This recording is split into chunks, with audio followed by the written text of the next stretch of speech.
Hi, everybody. I think I did it right. Did I do it right? I'm still learning YouTube. I think I am live, and I think I've used the correct link. But if anybody is watching, if you could say something in the chat box for me to let me know that, oh, look at that wild curl, that somebody's here, that would be super great. Aha! Good evening. Hi, wisdom of Luna rays. I was just out trying to put a face mask on my horse named Luna, and she was not having it, my Luna Bell. All the other horses and the donkey said, yes, please, thank you. The face flies are yucky. But Luna said, no, thank you, not me. Hi, Priscilla. I'm getting ready to go take my dad out to lunch. And I should be going already. It's going to be a late lunch for Dad. But the stuff came through this morning, and I'm too excited not to share it. Dad's pretty patient, so I'm going to go ahead and share it this morning with you. Hi, Linda Beautiful Dale. Hi, Darla. Hi, Lark. And hi, Zeknos, 1962. If that was your birth year, Mr. Zeknos, I was born a year just before you. My birthday's coming up here in just about 3 weeks, 2 weeks, 3 weeks, something like that. Hi, Robbie. Is it Robbie or Robbie? Hi, Yumika. Beautiful Yumika. If those of you don't know who Yumika Bamba is, she is an amazing healer with a huge heart. Check out Yumika. Okay, I'm going to get right to it because of time considerations. So for those of you who didn't see it at all, I did a little channeling of Emoto yesterday. It was all very surprising to me. Channeling comes through for me, information comes through for me in waves, and then it sits and it's quiet for a while, and then it comes back in waves. And I saw a comment actually on this video that I did yesterday. Somebody named, I think, Carol Lynn asked, she wanted to know how I got started in channeling, and I was thinking about that a little bit.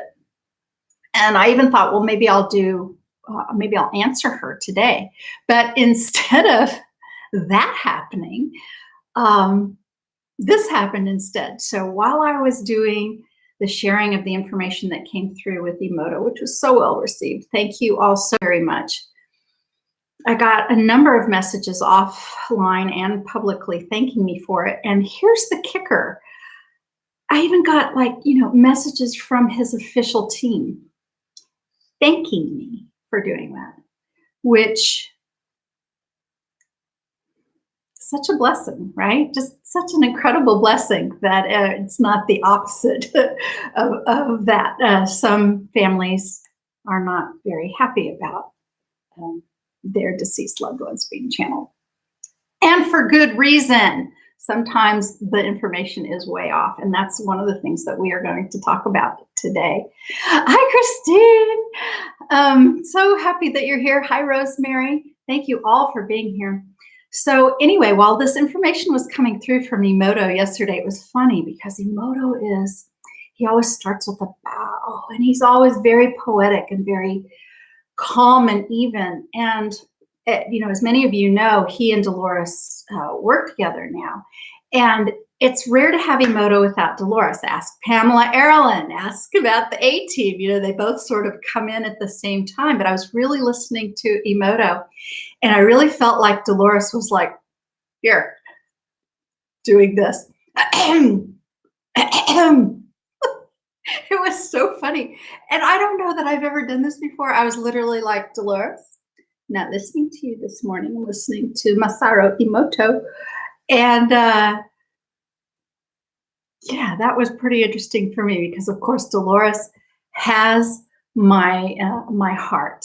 And so I woke up this morning and she started talking. And yesterday's channeling of Emoto, I wrote it down and I just read it. And I plan on doing that this morning with what I got from Dolores. Emoto's channeling information was 1 page written, and Dolores is four pages. She had 4 times as much to say as Emoto. And I'm just going to read this to you, okay? I may stop and take some breaks to see if there's any any questions or reactions as I'm doing this, but I'm going to just go ahead and pull up the document over here and begin to read it. Let me make sure I can see it and see your comments at the same time. Pardon me. I think that's it. Okay. Here we go. So it's back and forth. I'm going to just read it to you exactly like I wrote it, and I write down my own questions and responses. So it's a back and forth. It's a conversation between me and Dolores. Here we go. And she's such a pistol, my Dolores, my beautiful Dolores. Okay. Hi, Dolores. Hello, Candace. Are you ready to listen? See, she already starts with a dig. Are you ready to listen? Because I wasn't listening to her yesterday. Are you ready to listen? She says. I am. She begins just right away. She jumps right into it. I do not like the word channeling. You know that. I said, I do. Is there something new you want to say about that? Well, she says, I do want to say it again, that is for sure. People don't listen very well sometimes when you only say things once. Sometimes they never listen well at all, and that is the point of this conversation today. The word channeling has a bad rap, and for good reason. I never liked the word or the concept while I was alive, and I do not like it now either. That has not changed. And then I said, Dolores, you sound a little frustrated. Dolores says, I don't know if I'm frustrated. Let's say I'm a little annoyed. Okay, I say. You know, I remember I kind of liked it when you got annoyed in the classroom. You were cute when you fuss. And then as soon as I wrote that line, I said, okay, cute isn't the right word at all. I called you a force yesterday when I was talking to Emoto. And then she says, if I had my way, no one would ever use the word channeling again. And then I said, I remember you liked the word listening. Yes, listening. This is the proper word. So listen now. Then she says, are you writing this down? And then I'm just laughing hysterically at this point because I'm sitting, you know, in my bed actually with pillows behind me with the keyboard on my lap, typing all of this out. And she says, are you writing this down? And I say, Dolores, you know I'm writing this down. My fingers are flying across the keyboard. And she said, I'm sorry. She just cracks me up. She said, yes, I know. I said that sentence for effect so you would write it down and speak it later. I used to write too, you know. I know how this works. So anyway, she's having me in stitches already. Okay, I'm going to read some comments here.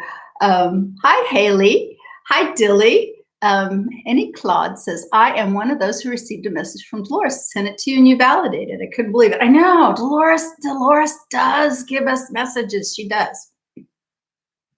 Thanks for the comment. Okay, so I said, my fingers are flying across the keyboard. And she said, I know how this works. I said, indeed you do. Your books are still so incredibly popular.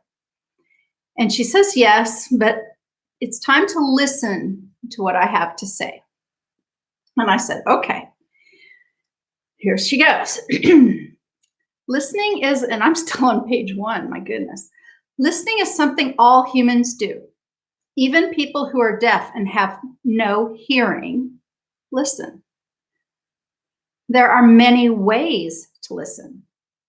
Physically, energetically, and through each one of your chakras or energy centers. Which is really interesting. At that point, I have a real sense of some images that come forth when she was saying that. And I actually kind of started thinking over here about people who, maybe teenagers who listen through maybe their second or lower chakras. And she's laughing right now too, but we didn't go there. We didn't go there at all. But yes, different ways that people allow information through their energy centers. Okay, so she says physically, energetically, and through each one of your chakras or energy centers. This is a simplification of what is actually occurring, but it will do for today's message. Everything is energy, and she used to say that all the time. Energy can and does carry information. That information comes from many different sources. As a human, you have energy and information that comes to you from any number of things and beings. Listening can be thought of as accepting or acknowledging this energy or information. You can listen to other humans. You can listen to memories.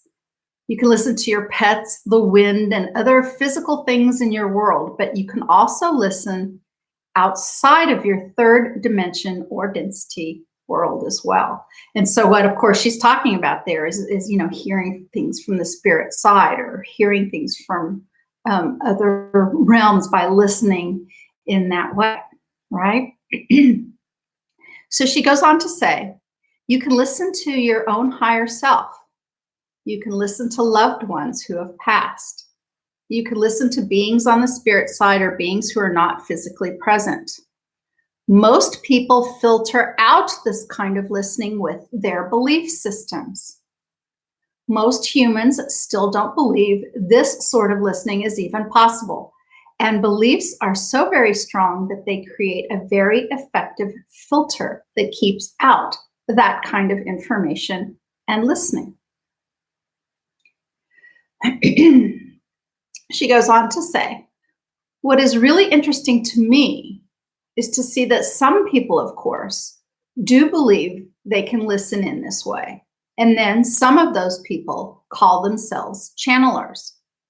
What's even more interesting, and this is her point, this part right here, what is even more interesting is that then suddenly humans who do not believe that they themselves can listen outside of their physical inputs then look to these other people to listen for them, and they call them channelers. And then, she lets that sit a little bit, and I even have in parentheses here, she's just kind of shaking her head. She's just kind of going like this. It's really sort of silly in a way. And it effectively is taking the long way around to get to the information that they desire. If I could say anything to the biggest fans of channelers, it would be this. Your interest in others' channelings could be channeled to dissolve the filter that is impeding your own ability to listen. Isn't that an interesting idea? Not only that, but all information that comes through others comes through their human filters. Now, we know this, right? Those of us who are in this world, in this community, we know this. But I go ahead and I say what we're all thinking, or what some of you might be thinking, and I ask, and I say, well, Dolores, what about those who call themselves clear channelers? They claim no filters. Now, y'all have heard those before, and I have friends and people I support who call themselves this. This is not a judgment here, just asking the question. What about those channelers who call themselves clear? They claim no filters. And now I have no words from Dolores. I just have in parentheses, I have sighing and then waiting, and she's nearly eye rolling at this point. She's just kind of going. It's for dramatic effect. And then she asks this question. She says, Candace, are they humans? And I say, of course they're humans. And then she says, then they are running it through their humanness. They can call themselves clear all they want, but I promise you, it is run through filters. Even if you want to think of that as only running through a language filter, it is filtered. Now, I want to be very, very clear on this point, and I've said it before. Some people, or channelers, listen better than others. Some don't get anything clearly. Others get some of it right, and others are completely off the mark. And some of the latter variety is how and why channeling gets a bad name. So Julie Ann actually says, Pamela Ehrlich, don't ever call her Pam. Julie, not to her face anyway. She hates Pam. Call her Pamela. That's a love thing from me to you. She doesn't like that nickname. Pamela Ehrlich said, I am a medium channel, but I turned it off because it caused me issues in past lives. I want to remember how. Hi, Debbie. Nice to see you. Well, maybe this will help. I'm only still on page 2 of what she has to say here, talking about listening. But so she says, some of the latter variety, the people who don't get anything right, is where channeling gets some of its bad names. So I ask, well, how do we as humans know? And she says, you already know what I'm going to say, don't you? I'm telling you, I almost can't keep from laughing when I do this. And it's so much fun to talk to her. Her energy is so pump. It's so wise, but it's also humorous. It's so frank and it's so straightforward, and it doesn't have any fluffiness to it at all. And it's truly a joy to tap into this woman's energy, this being's energy. All right. I ask, how do we as humans know? You already know what I'm going to say, don't you? And I said, yeah. I said, I'm listening a bit ahead of my fingers that are typing, which is my own attempt at humor. Because I was, she's talking to me, I'm getting this information this way, but I'm already kind of sensing what's in front, right? So she smiles and she says, discernment. It's always been discernment. It always will be discernment, but hear me when I say this to you. This is a good point, everybody. Listen up. Discernment is just a word to many of you. Many of you just do not understand this concept. It is good that you are talking about it, but for many of you, it remains just that, talk. You are just not getting it. But some of you are, or are more often understanding what true discernment really means. My sense is there she's talking about, us as humans waking up. More and more of us are kind of really starting to understand what true discernment is. Hi, Susan. Thanks for joining us. So, I'm sitting there thinking about that, and I bring her back to what she was talking about before, the energy centers, right? And she says, I say, well, how do the chakras or energy systems come into play when it comes to listening? She says, I was getting to that. You're getting ahead of me today, Candace. And then I say, sorry. Okay, now I'm on page 3. Here she goes. To repeat, there are a number of ways one can listen. The first step is to allow listening. And that's not just by saying the words or looking at the concept and thinking you do or will allow it. Human beings are far more complex. Some of you say or think that you are allowing deeper listening, but you really are not, because your belief systems are stronger than any words. It's okay, though, to start with words, because words do carry an energy and a frequency themselves. You can begin to create a new belief with words, but they are not the end-all be-all. And that, in a nutshell, is why affirmations can work beautifully for some and not at all for others who simply are not believing what they are affirming. So what she's trying to say here is, people who are saying, I am open, I am listening, I am, open, that kind of thing. She says to a lot of people that, those are just words. They're not really what's going on. Pardon me. Hi, Rachel. Thanks for joining us. Okay. All right. So I say, we have to listen as clearly as possible, she says. Exactly. But this is not easy for humans. Your programming is very strong, and there are all kinds of programming, by the way.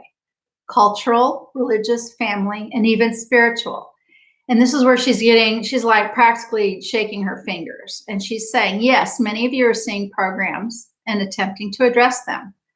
But so many of you are just replacing the older programs with newer versions of the same old things and then calling it spiritual understandings or spiritual openness, right? She's saying some of that you're just replacing it. You're just saying, okay, now I'm going to replace my program with this spiritual programming, and it's still just programming. It's harder to see. It is movement, but it's harder to see. And then I say, well, I guess we're trying. And then this is where she gets really soft. There are times in classes and in trainings and in other times with Dolores, she was just Dolores as she was. And then there were times where this sort of thing would come over her and she would just become soft. And this was where she was soft today. So yes, she said, yes, I would have to say that you are, most of you anyway. And then I say, so back to listening. And she says, yes. She says, this is a huge subject, but let's consider for a moment two very different kinds of listening. One kind of listening is where some energy and information is available from whatever source. And that energy and information is filtered only through the brain or the intellect. And what I really saw was almost like a funnel, right? So like a big packet of information is coming this way. And there are people who then take it, imagine like a funnel, and the open part of the funnel is out here, and then the little part of the funnel is here going into the brain and the intellect. I got this huge picture of this. Filtered only through the brain or intellect. This way of receiving information is probably the most restrictive and reduced way that anyone can receive. And then she goes on and says, now you know that it is nearly impossible to receive information in only one way. Information comes to you in many ways. But if the focus is upon intellect, or if the belief system attempts to minimize all other avenues, then that information comes in a small concentrated stream into the intellect, and other ways of receiving can be minimized or ignored or even rejected. And then she says, this is a very handicapped one. And then I said, so it's kind of like just the facts man kind of thinking. She says, that's one way of putting it. The logically focused person thinks that this is how they process information, through the intellect and logic only. And they may be focusing on that, but information does seep in other ways. It is impossible to only accept information by the intellect, but some people keep trying. And then she kind of shakes her head there. And what I really got a sense there was even the most scientific of scientists who are trying so hard to be neutral and scientific and factual and black and white, even they are getting information through other systems. They just aren't acknowledging that at all. They've just turned a blind eye to it, and they minimized it, absolutely. But they do get it in other ways. They get it in energetic ways. They do. She made it sort of very clear that even the people who say they are only accessing their intellect aren't. Okay. Okay, so she goes on to say another kind of listening is primarily allowing information to come through the heart center. As you already know, the heart informs the brain far more than the brain informs the heart. Listening with your heart and allowing your heart to react first, and then allowing the brain and the heart to work together, is a good and balanced way to listen. And those of you who know BQH, know the heart-mind coherence, those of you who know the Heart Math Institute or listen to some other wonderful spiritual teachers out there about heart-opening things know this. But again, it's just a concept to a lot of people. They just don't quite understand what that means yet. They don't feel it here yet. But we're working on it. And so then I say, I bet that's the best avenue to discernment. She says, indeed. And then I go ahead and ask this hard question, because don't you wonder this? You know, I used to do this to her in classroom too. I used to ask these very pointed, hard questions. And I did it again right here. And I said, Dolores, can one listen to the heart too much? Can it ever be wrong or led astray? And it was funny when I asked that. I'm like asking kind of like this. I don't know why. I guess maybe because it was a big question. Maybe it's one we all ask. Maybe it's something I've thought about for a long time. I don't know why. I remember asking this in a really little voice. And she takes another great big sigh. And there's like a lot of pausing here, which is pretty interesting. When she pauses, there's a lot of kind of unsaid energy that comes with pauses, right? And it came with this one, and we're on page 3 now. She says, that's a whole nother subject, Candace, a big, deep, almost never-ending subject. The heart does not exist in a vacuum. Let's just put it that way. For practical purposes and for right now, let's stick to the idea that the heart and brain need to work together for the best discernment. My sense is there's maybe I'm just not ready to hear any more that she has to say about it. My sense is that she's, just giving a little bit of information here about the heart does not exist in a vacuum. Okay, and so then I say, so our entire energetic system and our intellect take in or allow information dependent upon our filters and programming. Do I have that correct? She says, that's correct. She goes on to say, and this works universally, meaning in other realms, that humans in the physical realm with the density of not only physicality, but of human belief systems have a challenge to listen with clarity. But it can be done or be done better anyway. And then I say, but you still don't like channeling. She says, you could say that. But it's not because opening up to listen isn't possible or effective or valuable, because it is all of those things. And it can often be authentic and wonderful to share. And then this is where she goes back to being Dolores. She says, it can also be complete hooey. I don't remember the last time I used that word myself or even heard anyone use that word hooey. It can be complete hooey, she says. And this is where discernment comes in, of course.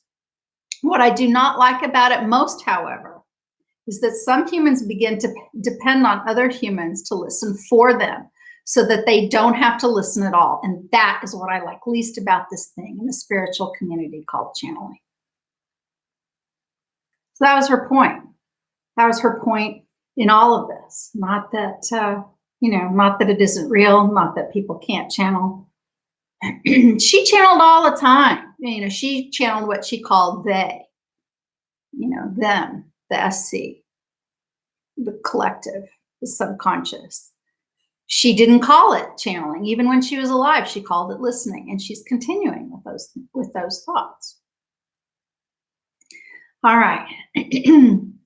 And I say, that all sounds very wise, but Dolores, once again, the irony here. And she said, yes, I know. You will share this listening, and it will be called channeling, and some will dismiss it outright, and others will be offended.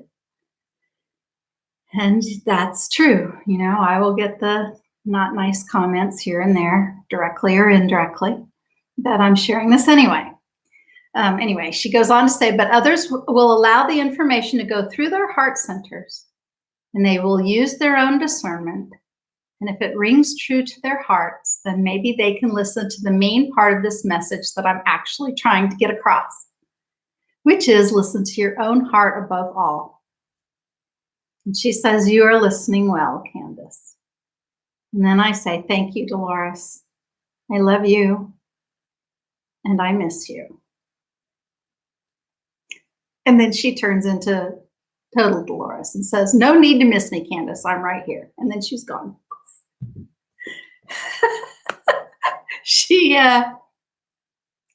she's not ever going to give me a hug. It's just not going to happen. Not even in the spirit realm. I don't know. Some of you may know this, but once, I think it was 2009. It might have been 2010.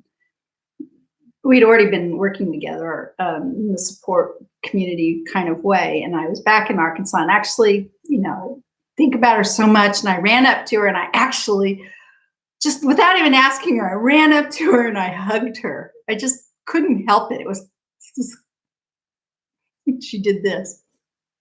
She got kind of stiff. And she said, "You're squishing me." She was not a huggy person. No. And she's still not a huggy person.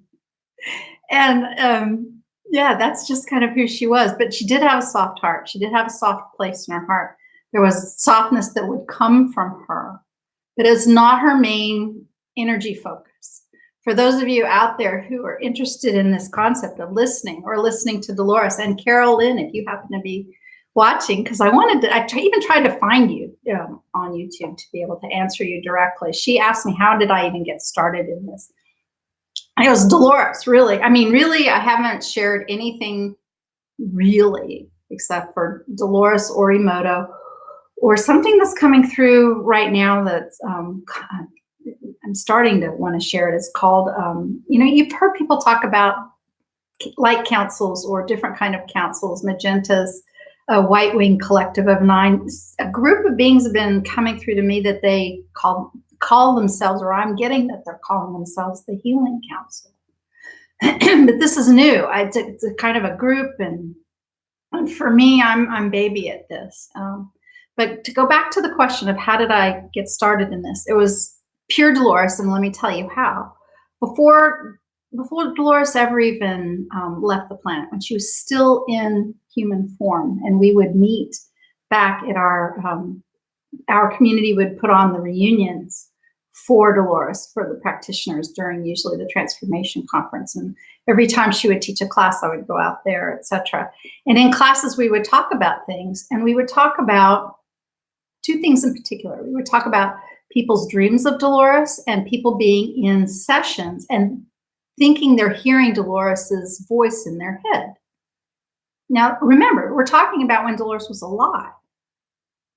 And we would say, and I would say, and I was really paying attention to this, that practitioners in session would sometimes have a client and they'd think of something like, I don't know what to do next. And Dolores would say, well, here's what you should do. And they would just listen to her and do what she suggested, right? And so there was this sort of hearing Dolores's voice in sessions while she was alive. And then the second part was having dreams of Dolores. And the majority of these dreams came in something that we called auditorium dreams. And they still happen, auditorium dreams, where she would be on a stage in an auditorium, delivering information, usually in some sort of way. So many people had Dolores dreams, tended to typically be in an auditorium. So many people heard Dolores's voice. Now, even back then, we all kind of were thinking, it's just her teachings, right? Her teachings are coming through and being voiced in our heads while we're in session.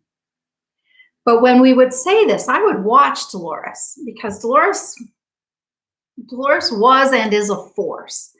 And she had an ego. We all have egos, by the way. Yes, we do. And we need them to be humans and operate as humans, separate human beings on this planet. I am not one of those who's going to say, get rid of your ego. Don't let it run the show. Thank you very much. But this getting rid of ego thing, I'm not on that bandwagon at all. Dolores's ego, I would watch how Dolores's ego would respond in different situations. So I really wondered how she would take that when practitioners would say, not so much the dreams, but when practitioners would say, I heard you in my head during the session and you told me to do this. And time after time after time after time, she would say, yes, that's exactly what I would have told you to do. As a matter of fact, now that I'm thinking about it, I don't think I recall a time when anybody said, Dolores, you told me to do this in my head, and it wasn't something that she agreed with. Matter of fact, I'm pretty sure. Susan says we're definitely on the same wavelength. I think you're right. We are, because yes, we're on this quantum, entanglement thing. With those of us, oh gosh, that gave me absolute shivers. There's goosebumps running up and down my body. So again, back to when we would talk about this and we would say, Dolores, I heard your voice in my head during this session. I would watch her, and she was pleased.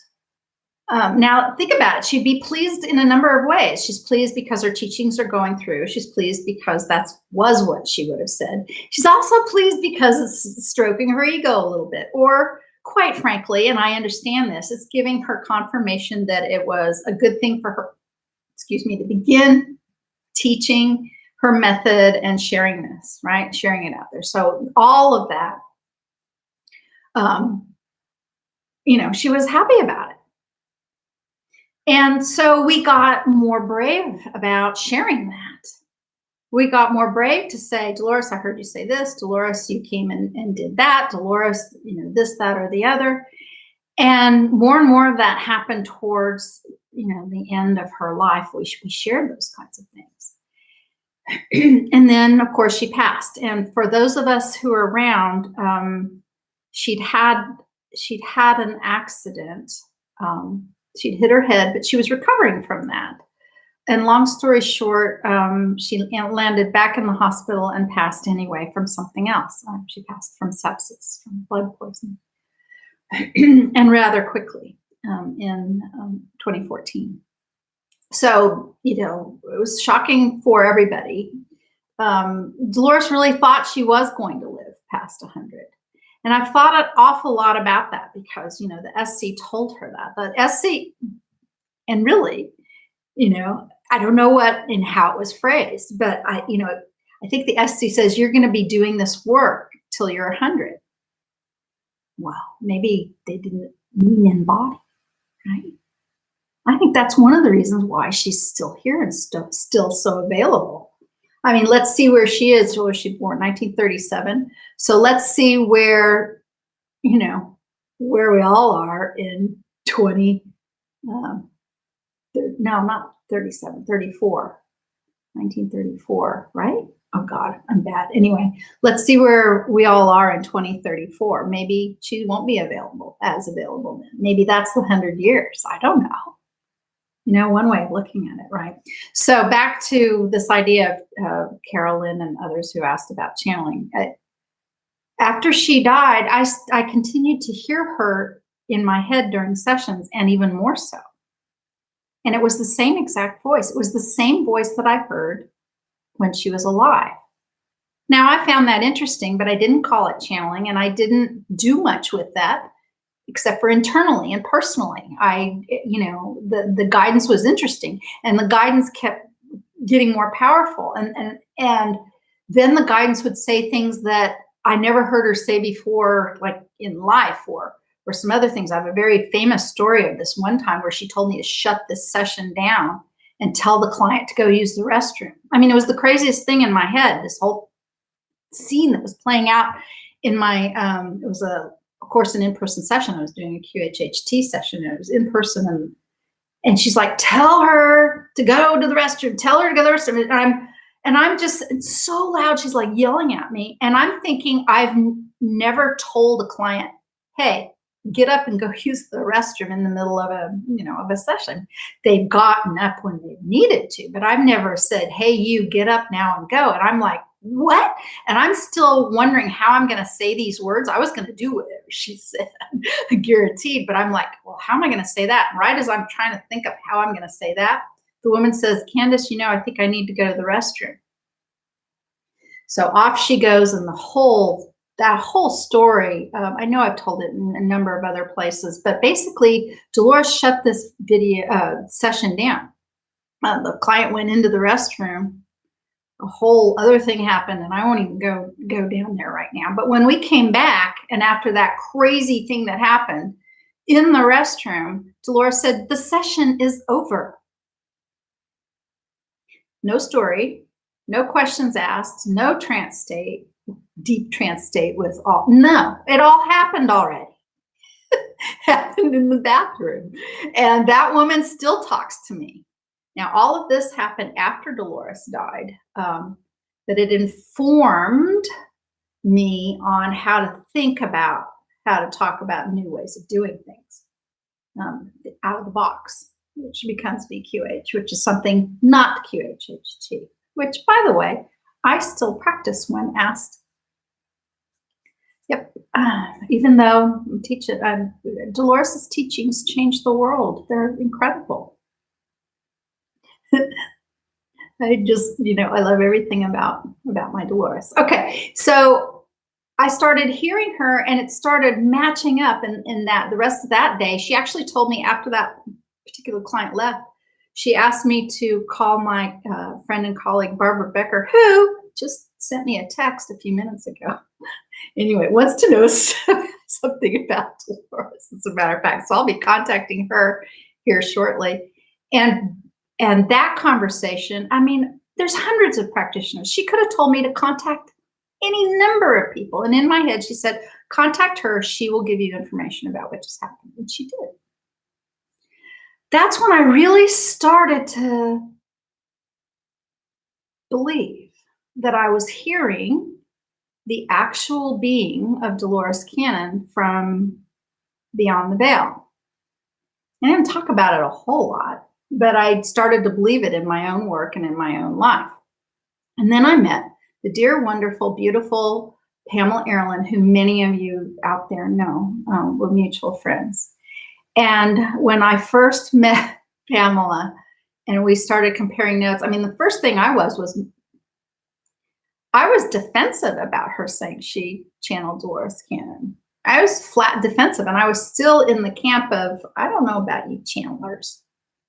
I didn't know anything about it. And Magenta Pixie, yes. Daryl,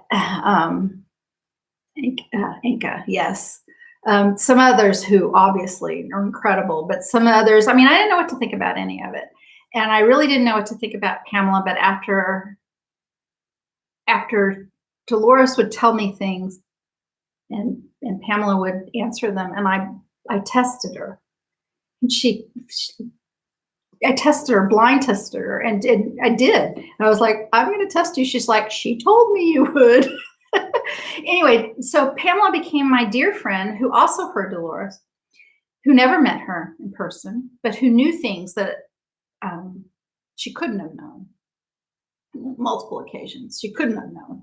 Things that happened in my own life or in my own sessions, and Pamela would bring that up. And it just, so I knew that Pamela was hearing her. And then what I started to do was I started to give myself permission to write down some of the things I heard Dolores say.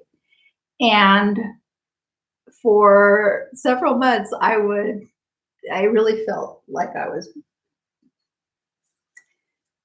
asking a lot. I would contact Pamela and I would say, this is what I have from Dolores. I want you to, and I actually even said it, please check my work. That's what I would say to Pamela. And she was so supportive, and she was so encouraging. And every single time she said, you're spot on. That's exactly what I have here. And that gave me courage to do something that I did just today. But I remember the first time I did this and I read something, my heart was beating. It's not easy to put yourself out there like this. So I finally started to believe that. I also took one of Pamela Erlin's channeling courses. She still offers them. And that was helpful too. And I truly believe what Dolores said in this communication today, which was, we can all listen if we adjust our belief systems, open up our heart, use discernment, and have interest in it. That was one of the most interesting things about her message to me was that excitement that many of us, many of you might have in watching channelers. That's an energy. And it can be a love for anyone. My love for Pamela. I'm excited when she channels particular beings, and I'm excited about hearing that. But that energy, that excitement energy, what she was trying to say is use that energy to open up some channels to your own listening, because you can do it. It's like a clue. It's a clue that you too can do this. And I have said this before. I've said it a lot, and I'll say it now. There is no person easier to listen to than Dolores Cannon. None. I believe she's prepped and primed the world. And I think that if you could visually see the beings around the world who are available to talk, Dolores is right there. And you don't have to have known her. You do not have to be a practitioner. You do not have to have read anything. Nothing. You just, you have to have this energetic opening heart connection to hear her. And hi, Hara, beautiful Hara. My friendship with Hara begins with her looking at me straight in the eyes and telling me about her connection with Dolores. Hi, April. Hi, Beth. Beth says, do I feel like Dolores is happy you're offering BQH? I'm sure she does. Here's what I know, and I'm not going to I'm going to answer it in a very practical way, okay? It is really good that there are more things out there for more people to learn and access this kind of learning and information. And it's coming, more and more modalities are coming out, more and more people are trying some things.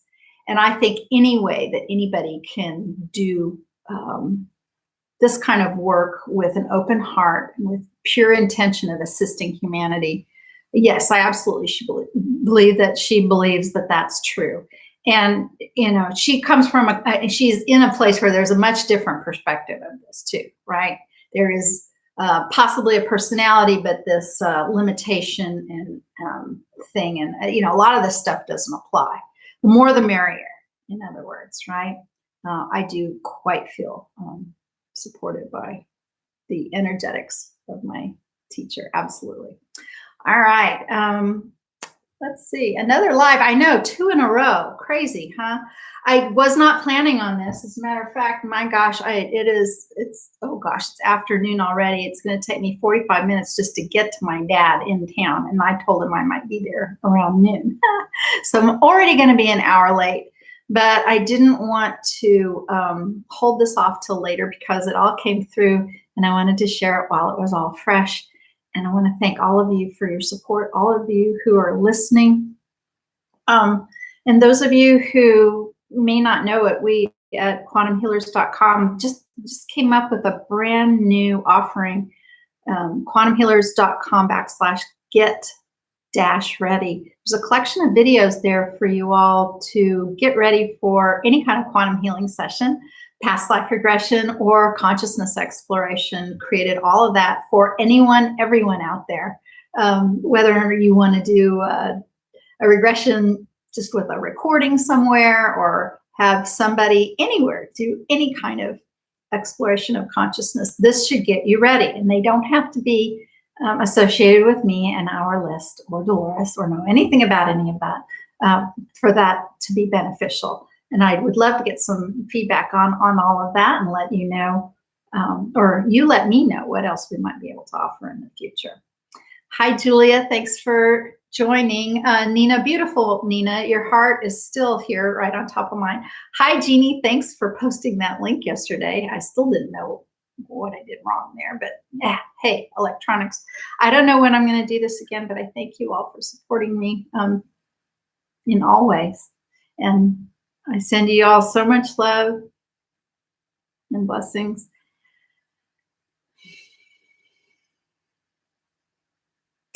Yumiko says, this has been very healing for me. Thank you for this. I heard Dolores' voice as you were reading her words. Also, thank you for what you said about me and shook me in a good way.